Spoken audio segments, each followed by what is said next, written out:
Gracias, Andreisa.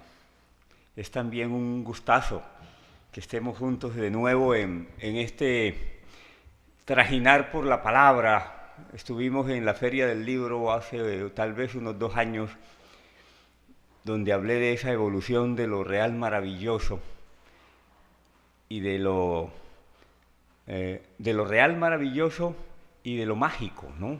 En las palabras en la literatura y la expresión oral de América Latina. Bueno, toda conferencia, muy buenos días a todos, a todas. Toda conferencia es una conversación más que un despliegue de conocimientos o de conocimientos o desconocimientos, que es lo que más abunda en cualquier investigador, en cualquier buscador, como me llamaba yo en una época, buscador de cosas. Y digo que debe ser también una confesión de lo más personal, en la medida en que el conferencista, o yo al menos, pretendo mostrar algunas de las herramientas, de los caminos que me llevaron a estar frente a ustedes. Hablar de la literatura y la oralidad afro-latinoamericana, como fue el reto que me propuso el simposio Palabra Tomada, implica revisar todo nuestro pasado casi. Y no un pasado exclusivamente afro, sino un pasado europeo y un pasado indígena. Curiosamente, yo llego a la investigación de las manifestaciones de la oralidad inicialmente en el Pacífico, luego empiezo a explorar algo en el Caribe, y llego por recomendaciones de escritores. De niño, una de las mayores diversiones que yo tenía era escuchar a algunos parientes, maternos sobre todo, que llegaban a la casa, venían de largos viajes por los ríos, en el Saija o en el Guapi, después de una cosecha de arroz, y sentarse con mi madre toda la noche y ellos a narrarles las peripecias de los trabajos, de la navegación, de la agricultura, de la poca agricultura, de la cacería. Yo me embelesaba con esos relatos y me hacía el dormido junto a ellos para que no me dijeran que me fuera a dormir, solo por escucharlos. Eso me creó una fascinación por la palabra. Desde luego debe haber alguna sensibilidad. Y desde entonces siempre intenté aprenderme todos los relatos que ellos narraran. No soy un buen narrador oral, nunca lo he pretendido, pero sí traté de transcribir muchas cosas y adquirir una especie de lo que podríamos llamar un canon, como se llama en la literatura escrita, para entender cuáles eran esos relatos fundacionales, esos relatos que eran inevitables. A la par que ya leía a Julio Verne incluso a Balzac, un poco adelantado en ciertas cosas, porque nos llegaban libros dispersos por ahí, uno buscaba en las bibliotecas, había una pequeña biblioteca en la casa donde el libro que más recuerdo es Cuentos de la Alhambra, por ejemplo. Y digo que no solamente esto viene de la tradición oral, sino de algunos escritores, entre ellos Borges. Borges me enseñó algo extraordinario que me enrutó definitivamente, que la palabra oral, la palabra proferida, no solamente había que buscarla en los viejos, en los relatos tradicionales, sino en la misma literatura. Ejemplo, la Ilíada, aunque ahora la leamos, es un extenso poema oral y surge de allí. El Buscón de Quevedo es también un relato que tiene todo el aguaje, por decirlo en términos del Pacífico, de la oralidad. Es como si alguien nos estuviera hablando, ¿no? Salí de mi casa o fui a buscar a mis padres para huir de ellos. Una manera de narrar extraordinaria que lo emparenta mucho con esos relatos de pícaros, de la calle, de esa España empobrecida de entonces. Y esto en la medida en que George Lucas había dicho, no hay ni ha habido jamás, en parte alguna, un pueblo sin relatos. O sea, el relato es casi que el género en el que nos reconocemos a través de las historias, a través de la memoria. El relato es la memoria. La poesía, como tal, puede ser más la alabanza religiosa. El relato es la memoria. Y sobre todo el relato oral es el que más conjuga la memoria y la genealogía de los pueblos. Es realmente la palabra proferida, el relato oral. La humanidad empieza a ser humanidad cuando adquiere la palabra. Esa manera de comunicarse y sentarse en torno a las hogueras y contar cómo nos fue en la cacería, qué tal el viaje, cómo atacar a un mamut desde costados distintos y formar equipo. Las señas ya se volvían ineficientes y cuando surge la palabra, nuestro cerebro se desarrolla tanto que no solamente la dieta de carne, sino poder hablar nos permite un desarrollo intelectual que nos va a sacar del sistema solar a otros planetas. Esa es la palabra. De allí que cuando acepto venir a este simposio, lo primero que pienso es, yo tengo que ver todos esos mundos que convergen en América y que cada uno de ellos trae su palabra. Los europeos, y no puedo hablar de europeos a secas, sino de la diversidad de europeos que llegaron. Allí los encuentros que se dan en América son muy variados. Perdón, tengo como cierto problema de, bueno, esos cambios de clima, ¿no? De Bogotá a Cartagena, de Cartagena a Tumaco. Esos encuentros múltiples que se dan en América van a generar aquí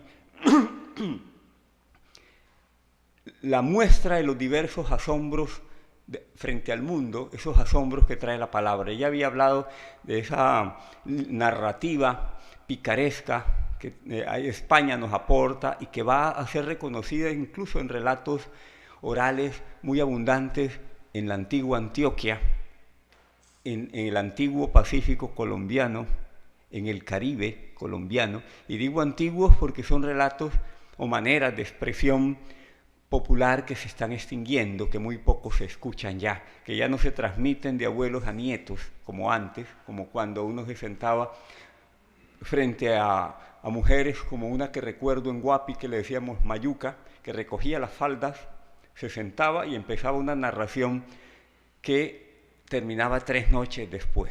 O sea que cada noche había que ir a escucharla porque el remate estaba todavía lejos. Y esa fascinación de la palabra no es solamente un privilegio nuestro en el Pacífico o en las piquerías del Caribe, sino que viene de muy atrás. Los Anderson o los que recogen narrativas orales de Europa lo testimonian. Yo hice una antología de relatos del Pacífico en varios libros, por lo menos 3 libros, entre ellos El Príncipe Tulicio, en relatos de Mariselva, que dan cuenta de esa riqueza, relatos que seleccioné con mucho juicio porque es imposible tenerlos todos. Ahorita el género ha avanzado. Hay compañeros escritores del Pacífico que han recogido numerosos relatos, muy buenos relatos. Incluso Medardo Arias, el escritor que está aquí presente, escribió un libro que se llama Palabra Afroamericana, donde recoge los hallazgos, digámoslo así, que significó el Príncipe Tulicio, por ejemplo, junto a una entrevista a Derek Walcott, ¿no? Bueno, esos encuentros entre estos 3 continentes, y tan diversos los 3, no podemos hablar de una África única, o sea, es una multiplicidad de relatos, una multiplicidad de lenguas y la lengua significa, solamente una lengua significa ya una historia. Cada vocablo de una lengua es una historia. Donde la palabra tiene un significado, pero estos encuentros la palabra no es unívoca, la palabra no tiene una sola carga histórica de memoria o cultural en cada pueblo. La palabra en África, al menos en la costa occidental de África, de donde proviene la trata, arrancó y transterró a tanta gente, a millones y millones de hombres y mujeres. El significado es completamente diferente a la palabra oral africana, europea, en la medida en que realmente la más antigua palabra está muy vinculada a lo religioso. Son las manifestaciones de religiosidades diferentes. Además tienen una carga de saber diferente. Para un africano de la costa occidental, la palabra es un poder, más que un mero divertimiento. Es un poder que mueve la naturaleza. No solamente se comunica con ella, sino que se mueve. Está atado a los elementos de la génesis, a la sexualidad también. Es un poder que puede transmitirse, que puede enseñarse a ciertos elegidos. De allí vendrán, pues, los famosos griots de ciertos lugares de África, así como tendríamos en Europa a unos poetas trashumantes, a unos juglares trashumantes, y vamos a encontrar en el Caribe también eso que García Márquez amó tanto, a los narradores de pueblos que iban con un acordeón contando las noticias. Quizás nosotros no tuvimos ese tipo de juglares en el Caribe, en el Pacífico, pero sí tuvimos una particularidad. Es bueno distinguir, como lo hizo mi presentadora favorita, que yo nací Entre Ríos, muy cerca al mar, y que esa trashumancia de la palabra venía en las canoas. Alguien venía de lejos, se quedaba en la casa, y ese hombre traía no solamente los relatos, sino que traía los relatos de ficción, por decirlo de alguna manera, de la tradición oral, sino que traía también los relatos, las noticias de lo que había ocurrido en otros pueblos. Murió fulano de tal. Piensen entonces que estoy hablando de los comienzos de los 50. Yo nací en 1950 exactamente, un siglo después de que muriera Stevenson. Y menciono a Stevenson porque es un escritor que siempre releeré con gusto. Y las noticias llegaban en esas canoas, a remo, a canalete. De manera que también tenemos nuestros juglares, y a veces traían la noticia en décimas, ¿no?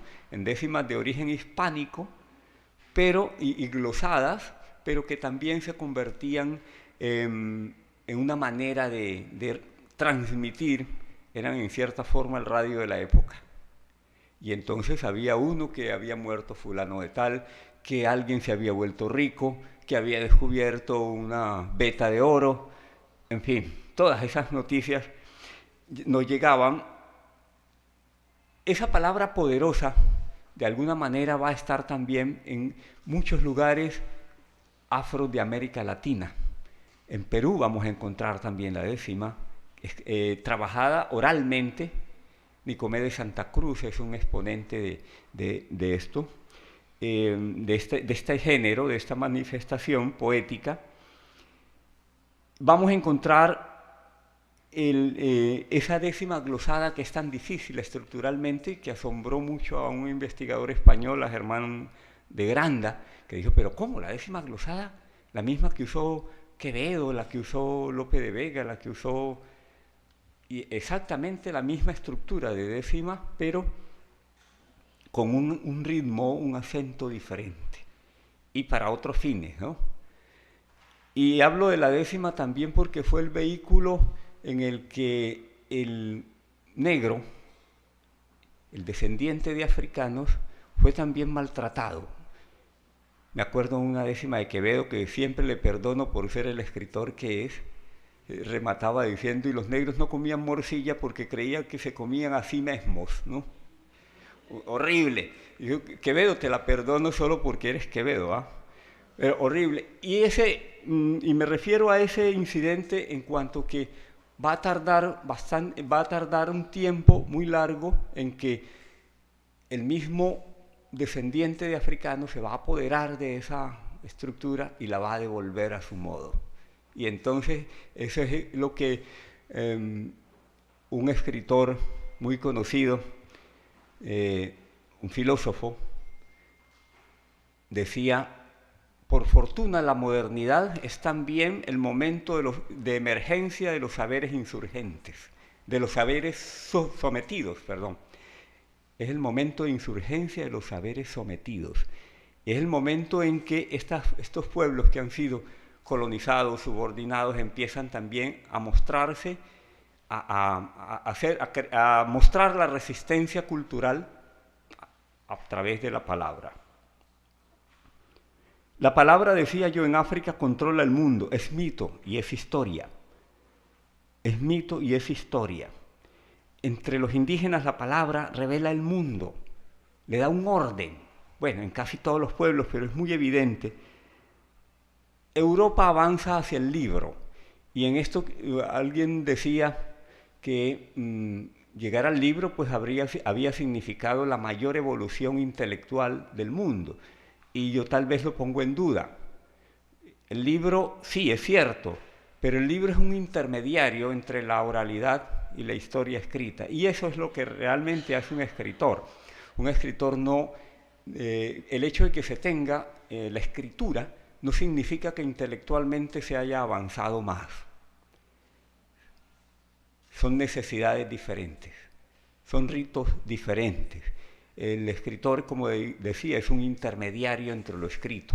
La palabra oral, las tradiciones orales de nuestros pueblos indígenas, afros y la antigua Europa, lo que están haciendo son las genealogías, está testimoniando las genealogías colectivas. El libro es una aventura más individual. Pero todo libro de este mundo, de este planeta, está nutrida de la palabra, proferida. Desde cualquier libro que examinemos, desde los más antiguos de Occidente, como la Odisea o la Ilíada. La Odisea, pues, que nos enseñó muchas cosas en torno a la oralidad, a las fórmulas. Toda palabra, los relatos orales están llenos de fórmulas muy repetitivas, es su manera de imponer la memoria, de guardar la memoria. Yo me acuerdo cuando en mi primera lectura de la Odisea decía en un balcón de Huapi, sentado a la luz de una vela porque se había ido la energía esa noche,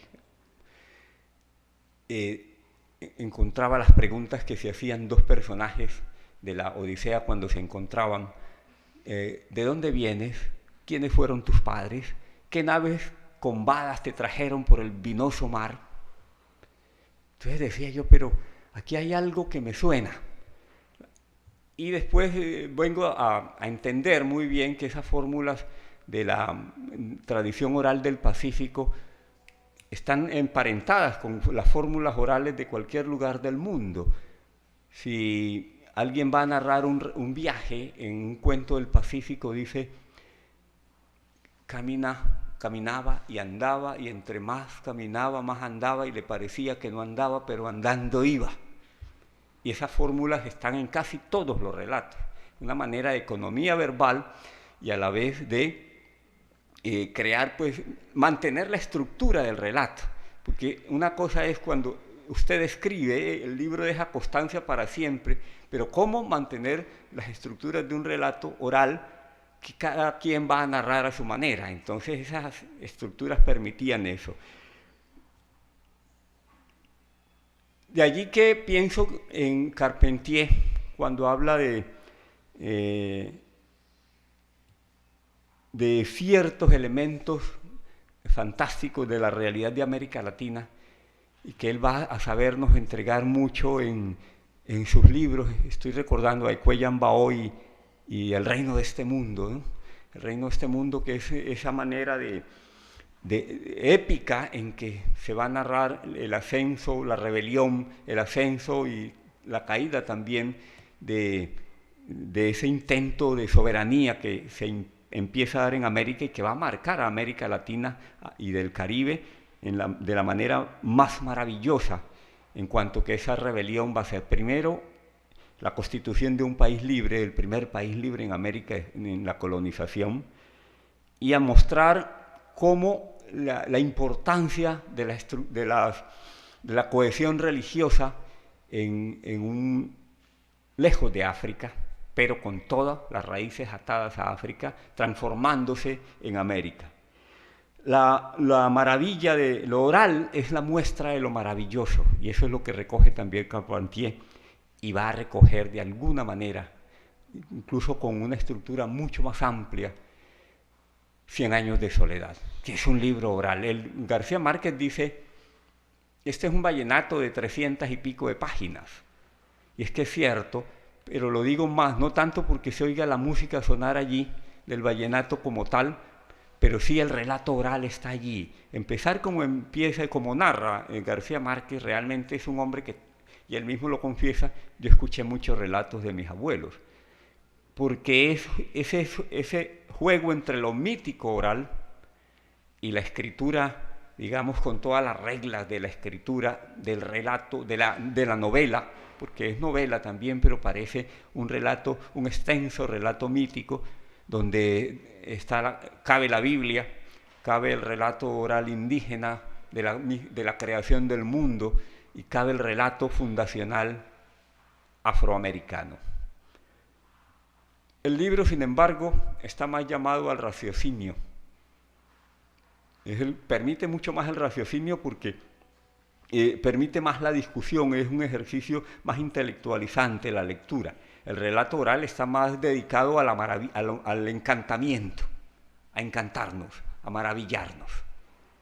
Esa diferencia es fundamental, que sin embargo, insisto, no significa dos distancias intelectuales, sino dos ejercicios diferentes que al final en la modernidad van a converger. Y van a converger porque grandes autores, incluido Borges, que a veces uno lee a Borges y dice, este hombre como que si fuera un abuelo nuestro, narrador de cuentos. Cuentos perfectos, ¿no?, en cuanto a su escritura, pero tienen ese tono de quien le está hablando al oído. Recordemos a Funes el Memorioso, recordemos ciertos relatos de Borges. Paralelamente, y antes de... Digo paralelamente porque esta anécdota va a marcar mucho el sentido de América, de lo indígena, y a explicar también muchos encantamientos de la palabra y muchas rebeldías. Es la anécdota de Atahualpa con los españoles. Esto registra el encuentro de dos mundos o el desencuentro de dos mundos de gran manera. ¿Recuerdan ustedes cuando Atahualpa es conminado a que escuche la palabra divina? Y Pizarro, perdón, no es Pizarro, no recuerdo el conquistador que estaba allí en ese momento, le entrega la Biblia.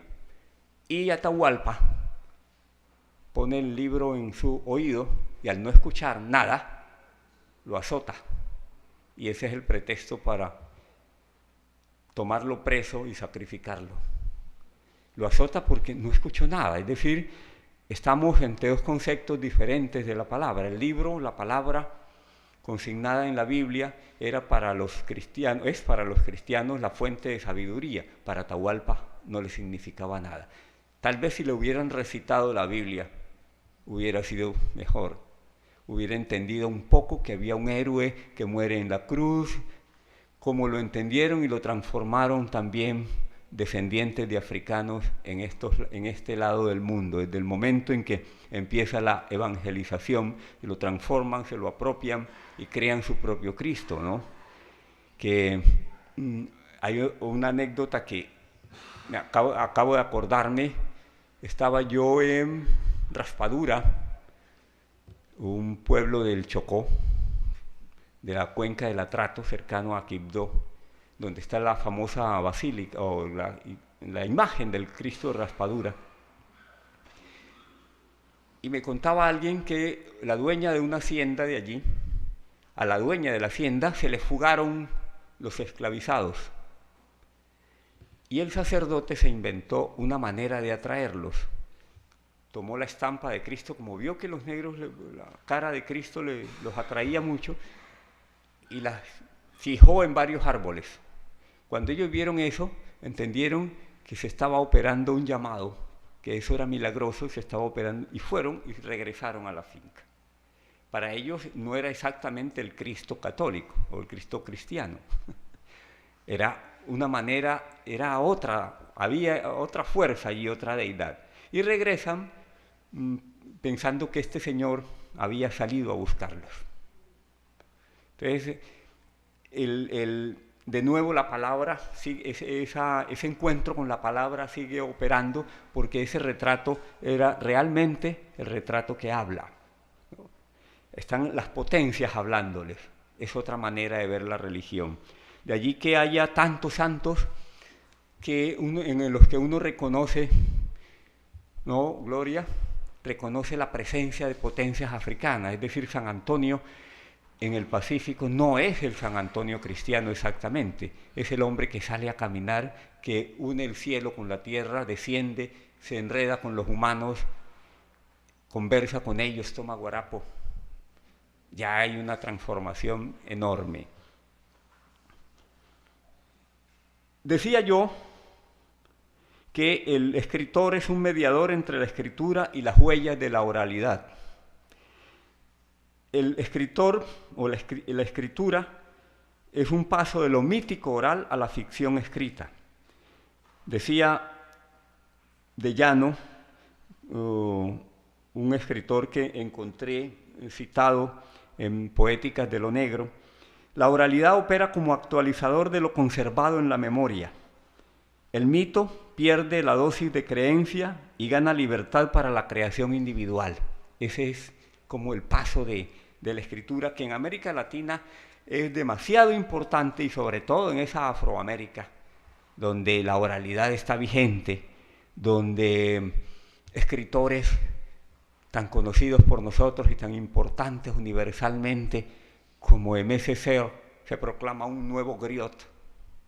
Ese griot que es el encargado en ciertos lugares como Senegal, Senegambia, pues el antiguo, de guardar la historia de su pueblo. Recuerden a Alejali, ¿no? A Raíces, nos narra cómo cuando él llega al pueblo y pregunta, ya ha descubierto quién es el antepasado, y pregunta por él, y le dicen: ah, claro, ese era Kunta Kinte, a él lo cogieron tal día, hace tanto tiempo, me imagino que no, la fecha no está en años, de Occidente, aunque pertenecemos aquí también a Occidente, no está en esos años, dice, pero él había salido a buscar madera para hacer un tambor. Y es donde descubre Alejali algo que me estremeció, porque de niño lo recuerdo mucho. Cuando niño, esto, le dijeron: aquí habitan tres clases de personas. Los que usted ve, los que no han nacido y los que ya murieron.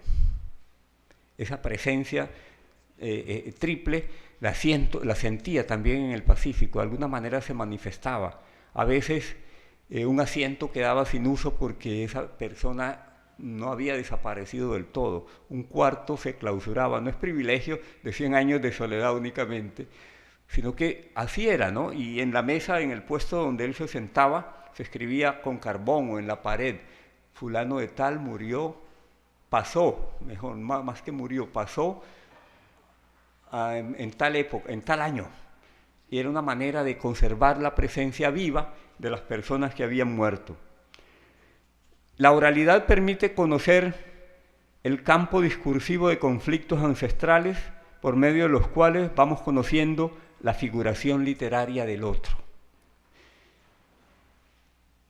Importante, y esto no solamente en la diversidad que se da al interior de América o Afroamérica, sino también entre los mismos pueblos indígenas y en los pueblos de origen africano, de raíz africana, en cuanto que había diversas visiones del mundo, diversas oralidades, diversas historias. Un paisano del Pacífico, exactamente de Tumaco, Jorge García, habla de, retomando estudios que hace Adriana Maya y estudios que hice, investigaciones que hice, él habla de la palabra cantada, gesticulada, danzada, dicha o recitada, transmitiendo las prácticas sagradas. Lo reafirma Adriana Maya. La palabra se vuelve en el Pacífico, sigue siendo ritualizada en el Pacífico una visión religiosa del mundo, pero esto también le pertenece a mayas, aztecas, a antiguos pueblos, a pueblos prehispánicos nuestros. La palabra hablada es una recomposición de la identidad a partir de prácticas. En cierta forma es también una rehumanización. El hecho de que perdure con tanta fuerza en el Pacífico y en el Caribe no significa solamente que seamos muy locuaces, sino que es una manera de rehumanizarse frente a la deshumanización que significó la trata y la esclavización. Es decir, la palabra me da identidad, me da resiliencia, pero también me da las estrategias de oponerme a la explotación, a la esclavización.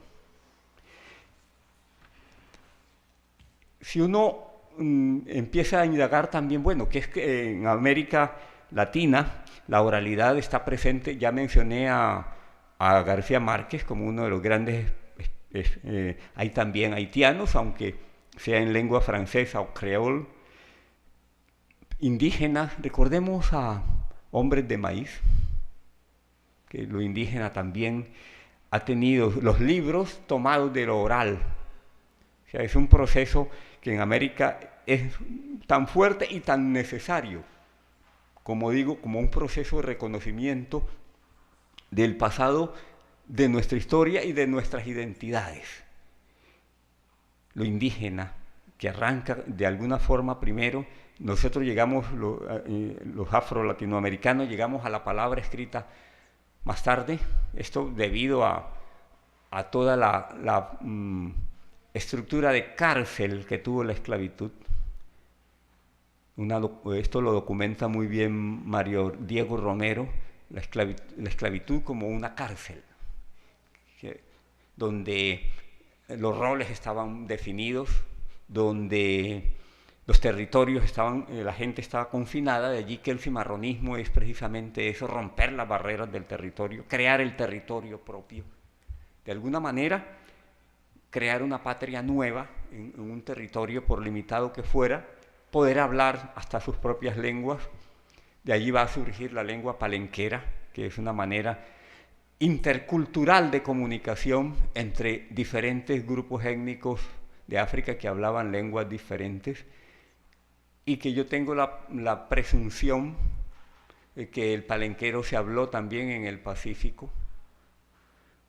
¿Por qué? Es apenas una hipótesis, lo digo porque hay palabras que luego cuando empecé a escuchar palenquero, decía esa palabra, tal palabra la escuchaba yo de niño en el Pacífico. Y no es para menos, porque casi todas las piezas humanas, como le llamaban, piezas de rosa o piezas de minería, eran llevadas desde Cartagena. Y es posible que allá hubiera llegado gente que hablara palenquero. La palabra que más recuerdo es cancanear. Cancanear en palenquero significa leer.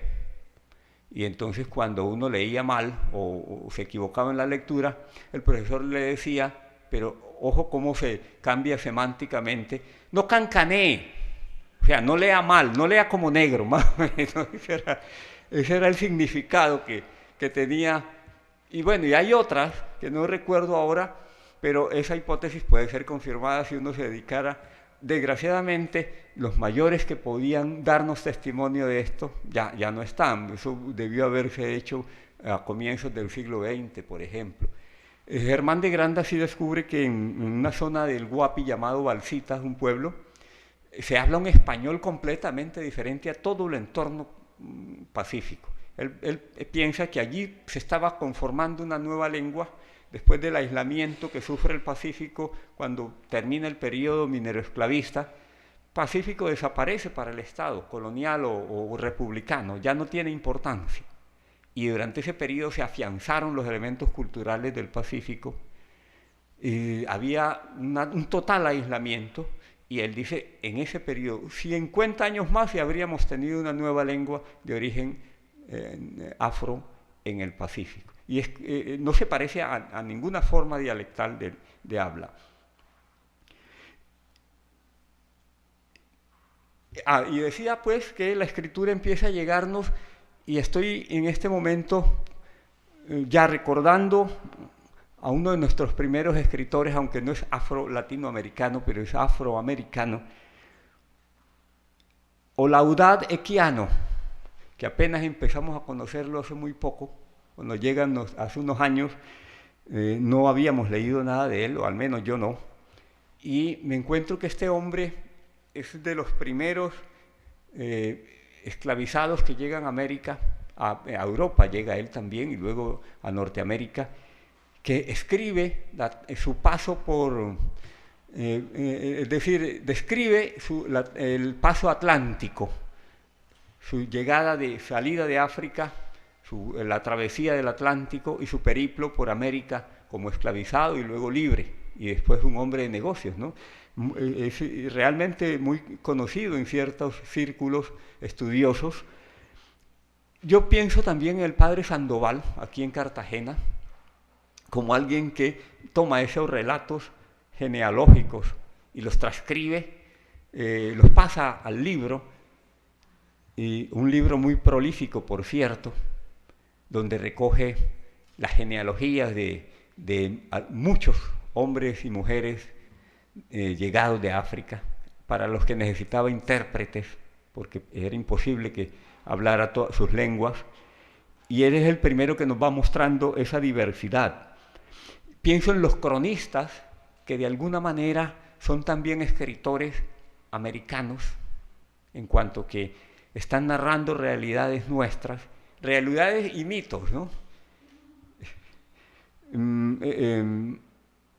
Todos los cronistas, Oviedo, Cieza de León, el mismo Juan de Castellanos, que se atreve a empresas tan grandes como es convertir en verso todo ese torrente oral de las historias de la colonización y del descubrimiento de la colonización, del sometimiento de indios, de la vida de negros. Este gran viaje del libro nos va a producir ya en el siglo XX y en Colombia especialmente, nos va a producir, el día de ayer estábamos hablando de María, el nuevo libro de Adelaida Fernández y su relación con María, esa reescritura, esa reinvención que hace de algún personaje. Y siempre he pensado en María como un libro que tiene un tono oral bastante visible. Jorge Isaac es sin duda un gran escritor, pero es un hombre que se nutrió de oralidades, y sobre todo de oralidades de lo negro. El relato de Nay, que se destacó ayer, es un relato, está inserto en la novela, transformado ya por la pluma de Isaac, pero uno logra sentir el relato de los africanos transterrados, secuestrados, la manera en que va nombrando su genealogía, la manera en que Nay va contando a través de Jorge Isaac cuáles eran sus tribus, las guerras que levantaron, la manera en que se enamora, que es un relato verdaderamente delicioso, muy bien construido, ¿no? Y resalta mucho en el... De allí va a surgir para Colombia un escritor que tiene visibles esas costuras entre lo oral y lo escrito. Adivinen quién es, un momposino, Candelario Obeso. Es un escritor oral, donde la música de las palabras incluso es mucho más importante que el texto mismo, ¿no? Bueno, eso es también la poesía. La poesía en el fondo es forma y fondo son lo mismo. Pero sigo con Candelario porque él hereda de Jorge Isaac unos elementos orales bien importantes.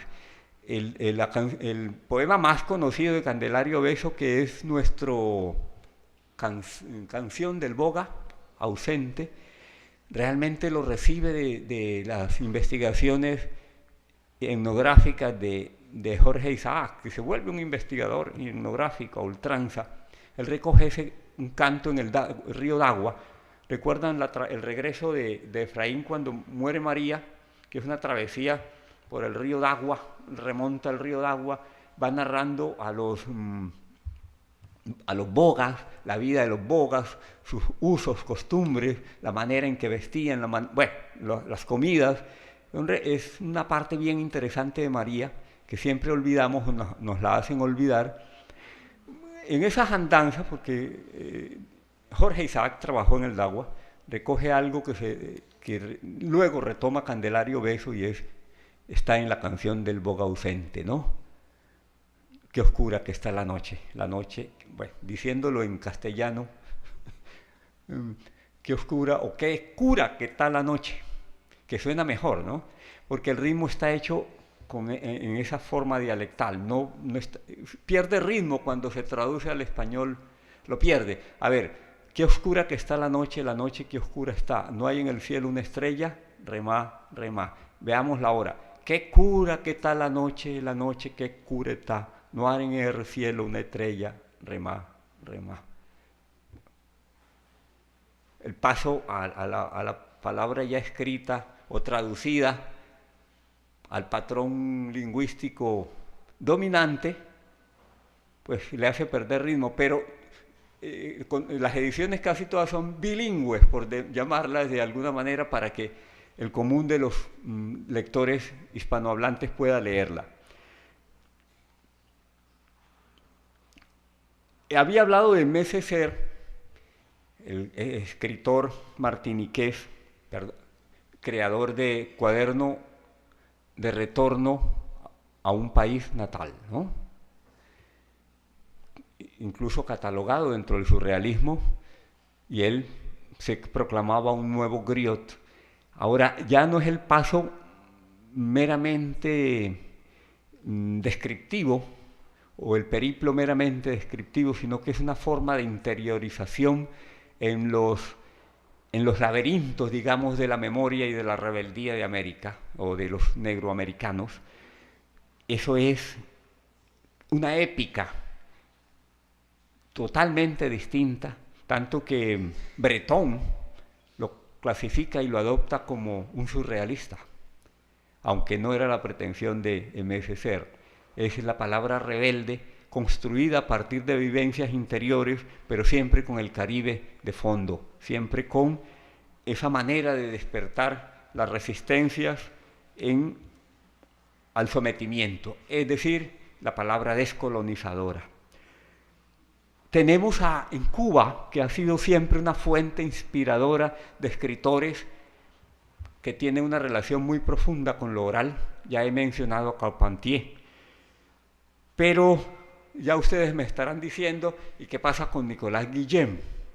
Que creo que allí tenemos un poeta que va a provocar en el resto de América muchos poemas, muchos poetas y mujeres poetas, aunque debería llamarlas poetisas, pero para algunas el término suena deslegitimante, ¿no? Mujeres poetas que van a estar presentes en tantas antologías, en tantos quehaceres, en tantas búsquedas literarias de América Latina. Estoy pensando en Georgina Herrera en Cuba. Estoy pensando en Nancy Morejón, también cubana. En Colombia tenemos a poetas, mujeres poetas interesantes, Mari Grueso. Hay unas jóvenes en Cartagena, yo leí en la antología de poesía negra del libro Por Centavo, mujeres afrocartageneras, de una estructura poética, de una elaboración poética bien interesante. No digo nombres ahora porque no lo recuerdo, son jóvenes, pero bien interesante. Es decir, el Caribe está muy a la vanguardia en las nuevas voces de de la literatura afrocolombiana y, bueno, afro-latinoamericana. Ya escuchamos a nuestra expositora de ayer, a Arroyo, Yolanda Arroyo, que es una voz, pues, de gran fortaleza escritural, pero sin renunciar a lo oral. Si uno ve los relatos, lee los relatos de ella, por ejemplo, Negra, el libro, encuentra que esos relatos son claramente ya una creación literaria, con todas las de la ley, pero esa memoria oral de la trata, esa memoria oral del secuestro, está allí presente, elaborada, los castigos, las crueldades, las venganzas, las maneras de liberarse, así sea psicológicamente, decir, volver a ser sujeto, la mujer, sobre todo la mujer, los personajes principales son mujeres, volver a sentirse sujeto a través de la rebeldía, llegar hasta, pues, al asesinato para devolverse a sí mismo la posibilidad de ser sujeto. Y ahora que digo sujeto, estoy pensando en cómo la literatura afro, especialmente en América, es el paso, lo podríamos definir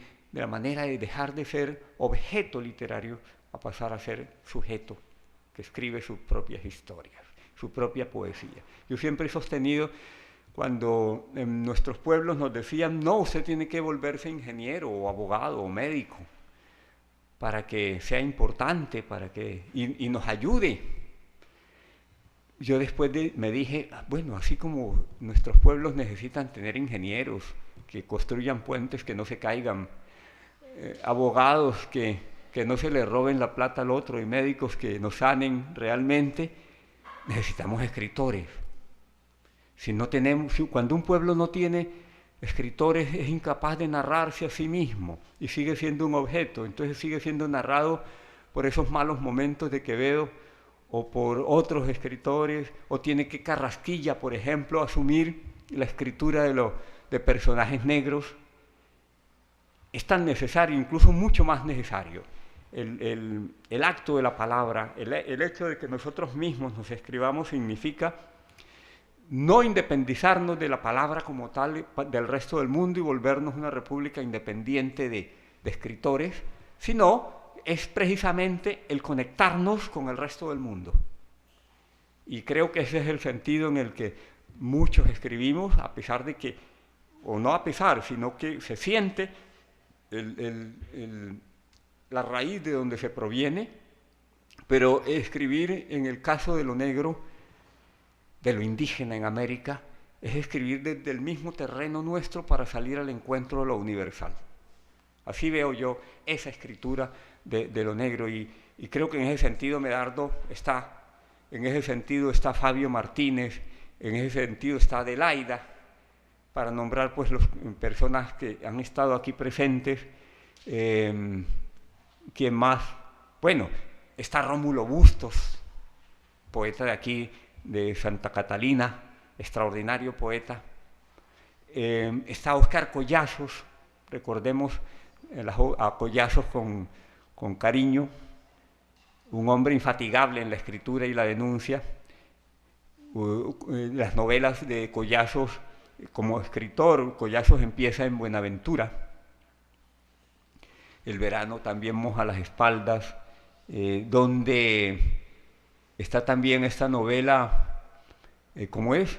Acaba de irseme el nombre, pues, que narra todo ese surgir de la Buenaventura moderna, ¿no? Donde me acuerdo que hay una metáfora bastante tomada de la oralidad del puerto de Buenaventura, que es desmesurada, ¿no, Medardo?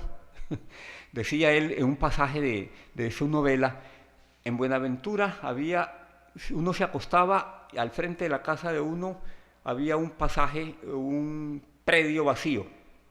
Cuando se levantaba ya había una casa con todos los electrodomésticos, construida y con todos los electrodomésticos.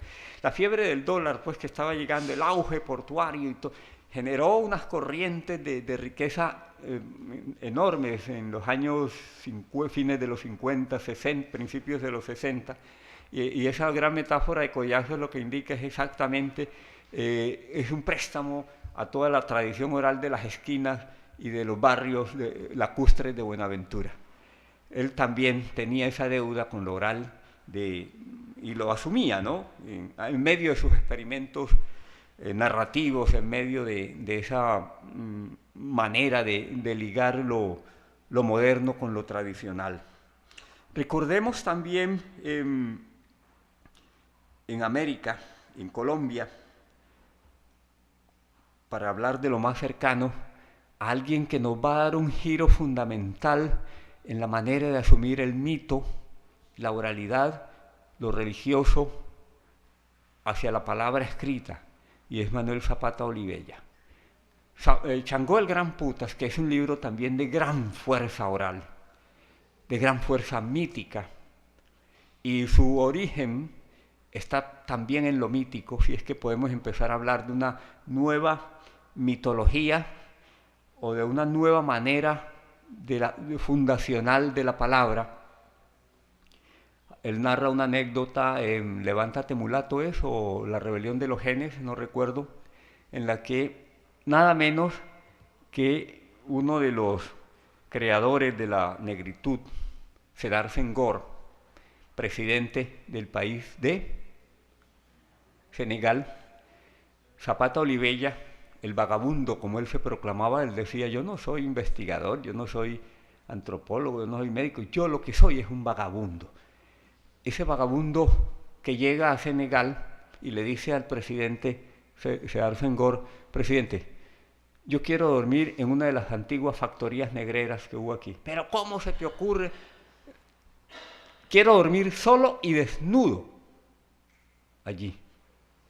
Pues Sédar Senghor, a Sédar Senghor lo convence el entusiasmo, digamos, el casi desesperado de Zapata Olivella, y le ofrece guardas, ¿no? Porque le dice: no, hombre, eso es como así, eso es una factoría, allí te vas a sentir muy mal, eso es lo que quiero, sentir el rumor de los antepasados que pasaron por aquí. Y lo hace, y él cuenta pues que allí, en ese momento, entendió cómo iba a escribir esa noche, que escuchó rumores, que escuchó lamentos, que escuchó todo lo que tenía que escuchar, y que ese día encontró la manera de escribir Changó el Gran Putas. Esa noche fue pues una de las noches prodigio de la literatura afroamericana, teniendo en cuenta también la capacidad de mitificación que tenemos los escritores, ¿no? Eso no podemos pasarlo por alto. Pero de todos modos, la anécdota es válida en la medida en que es casi un rito sagrado. Es decir, yo vivo el momento, reúno en una sola noche el momento de toda la historia de mis antepasados.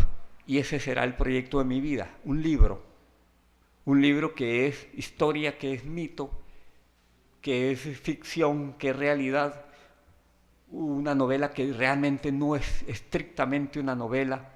En fin, es un libro grandioso en ese sentido. Es un libro que casi no se lee, se referencia más que leerse, pero que es toda la travesía, tanto en lo físico, pero especialmente en lo mítico.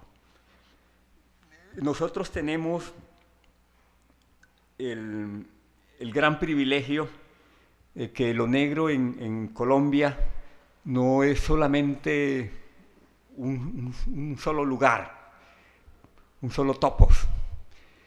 El Caribe, el Pacífico, con algunas las diferencias que tienen, pero las grandes relaciones históricas, que precisamente fue Zapata Olivella el que empezó a convencernos de que nos unían más cosas de las que nos separaban en nuestra historia.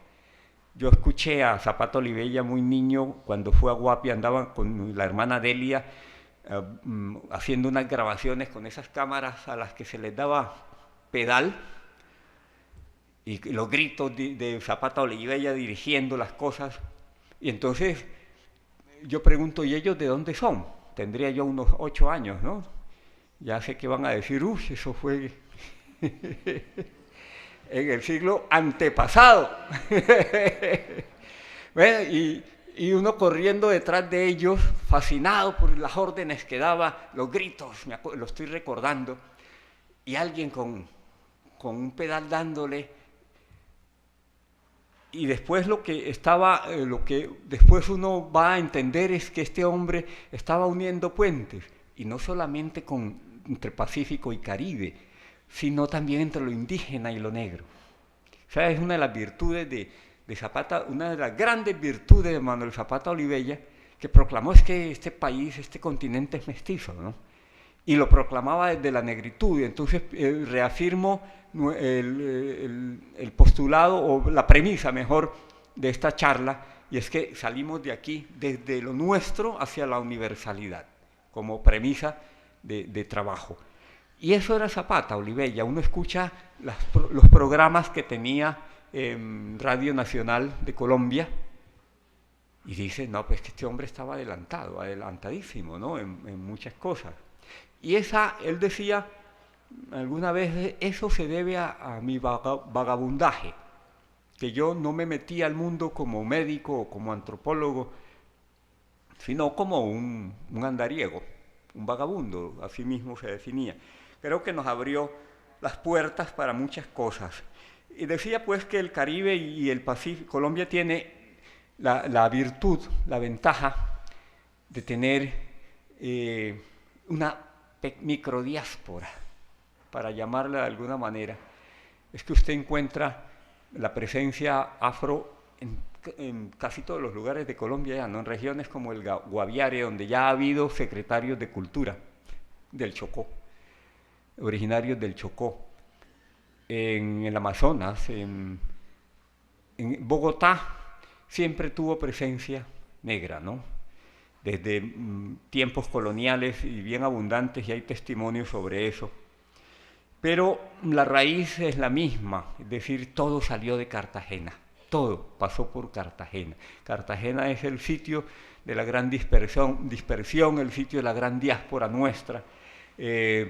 Popayán es un lugar que debería tenerlo, apenas se está empezando a reconocer, ese reconocimiento a todo lo que fue construido, no solamente sus monumentos, como las murallas de Cartagena. Más allá de la construcción de las murallas, está toda la construcción, digamos, de identidad cartagenera que no se reconoce como tal, con toda la presencia de lo negro, y si se reconoce no se ejerce, que es lo peor.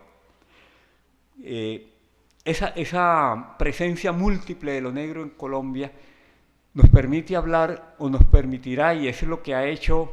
Aquí tengo que mencionar al director de poblaciones del Ministerio de Cultura, a un cartagenero, a Moisés Medrano, que ha tejido desde poblaciones esos encuentros en las múltiples presencias de lo negro. Yo fui parte de ese equipo y me tocó andar por tantos lugares, y decía yo, finalmente lo que se está tejiendo de alguna manera es una red. Puede que los frutos no se vean ahora en la manera en que la gente espera, que la cultura no es para redimir económicamente ya, pero sí hace algo mucho más profundo, que es fortalecer identidades, fortalecer los reconocimientos de lo propio, pero también el reconocimiento con lo otro, que es una de las tareas que todavía debe seguir cumpliéndose, de lo otro, de mí hacia allá y de allá hacia mí, en cuanto que somos parte de una construcción de nación. No somos solamente regiones, somos nación de manera indeclinable. Y eso, vuelvo a Zapata Olivella, es una de los aportes que sigue siendo vigente en la propuesta de Zapata Olivella, sin quien no habrían surgido nuevos escritores en el Caribe actuales. Entre ellos pienso en Roberto Burgos Cantor. Llegamos a la ceiba de la memoria, me gusta ese título, la ceiba, el árbol plantado como señal de libertad, tal como me lo enseñaron en un municipio del Cauca, del Patía, en el Bordo. Un estudiante mío me decía, le dije, yo quiero ir al Patía, ir al Bordo, pero oriéntenme porque el Patía es una especie de paso fue un paso entre el Pacífico y la zona andina, paso de rebeliones, de cimarronajes, de construcciones culturales. En ese paso surge el bambuco, que tiene nombre africano además, ¿no? Es una etnia, los bambuk, tal como Macondo, que tiene un origen africano, y el pueblo existe, ¿no? Conocí a una persona del pueblito de Macondo, es una aldea pequeña en el Magdalena. O sea, García Márquez es un gran inventor de historias, pero el grado de realidad que tuvo que escuchar, o de cosas que indagó o escuchó, es notable. Y uno va descubriendo los entresijos de la realidad que se mete allí. Entonces vuelvo a la ceiba de la memoria. Ya, en El Patía, alguien me decía, este estudiante, cada vez que se hacía un levantamiento y se organizaba un pequeño palenque, se sembraba una ceiba como signo de libertad. Si algún día empezamos a hacer la investigación, cuántas ceibas están plantadas, ese día vamos a descubrir cuántas revueltas hubo. Entonces, cuando yo conozco el libro de Burgos, La ceiba de la memoria, digo, upa, esto sí que le dan mayores méritos.